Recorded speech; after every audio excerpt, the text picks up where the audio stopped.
Kingdom Girl, it is Janessa. I'm so excited to just bring with you guys the word and what God has just been placing on my heart. We are on week 3, so that means I have one more week with you guys. I'm just so excited and I'm sad at the same time, but this has been some good stuff for me. I hope that you have been receiving what the Lord has been placing in my heart and it is speaking to you and just doing something inside of you like it is doing in me.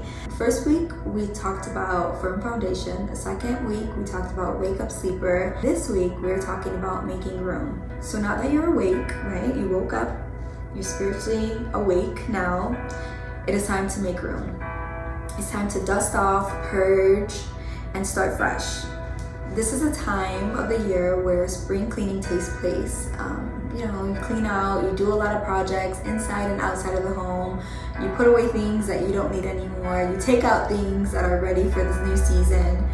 And the same way that we put an effort in cleaning our home, God was saying, I need you to do that internally, to do a spiritual spring cleaning. So in my last video, I talked about how God is in the business of waking people up.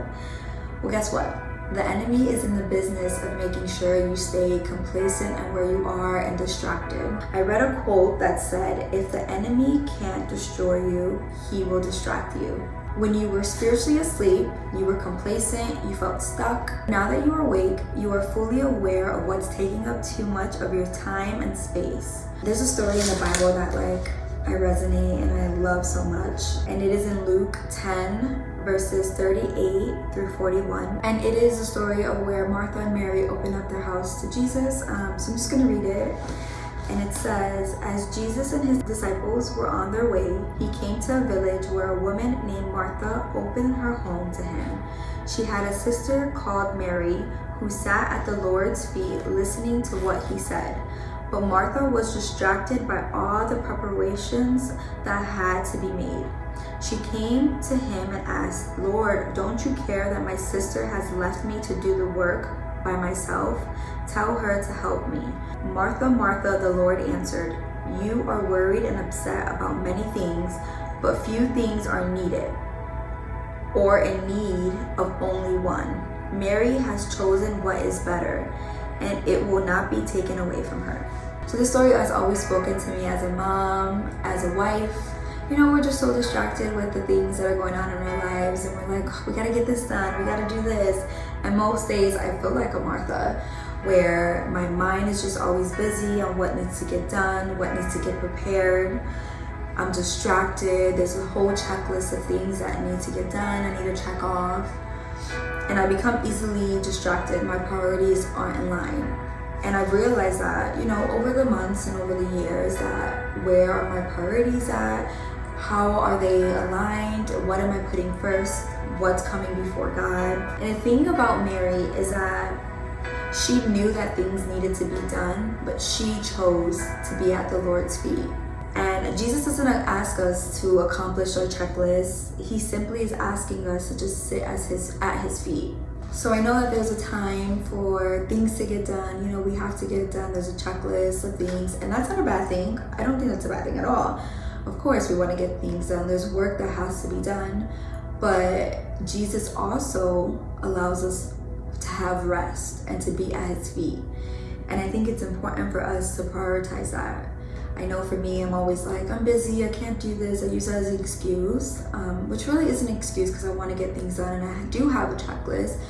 But I think I've allowed it over the years to become my reason to not be at the Lord's feet, to not read my Bible, to not spend time with him, because I'm so distracted with everything that is going around me that I'm like, I forget to prioritize Jesus. So we talked about spring cleaning. So now that you're awake, don't get distracted, right? Sweep away whatever is distracting you. Make room to sit at the Lord's feet. Purge negative thoughts. Kick whatever bad habit is keeping you from spending time at the Lord's feet. So I want you to think about that, right? Write it down. Do a little activity with me. Write it down and see what is keeping you from being at the Lord's feet. What is stopping you from knowing him? What is stopping you from spending that time with him? So I know for me, my time is always spent on social media, scrolling, seeing what's happening in people's lives. I'm skipping my morning prayers, my morning devotionals. I snooze my alarm. I tell myself, I'm gonna wake up, I'm gonna wake up. I prioritize sleep over spending time with God. And the Lord has been convicting me of that. And I'm trying to get better at that. I'm not yet to like wake up super early to spend time with God. I spend time with him at night, and I want to work on doing it in the morning just to challenge myself because I know I can do it. I want to learn how to prioritize what's important in my life, and God has been speaking to me and doing that and convicting me of what I've put before him. And I hope that when you write your list, you think about, man, how much of these things are consuming my life, are consuming my time away from Jesus. What do I need to make room for? What do I need to take away? What do I need to push away, put it away? So the highest priority in our lives needs to be choosing Jesus, just as Mary did. She chose the good part. She chose to be at Jesus' feet. And God is asking us that. I need you to be at my feet. I need you to put away whatever you need to get done.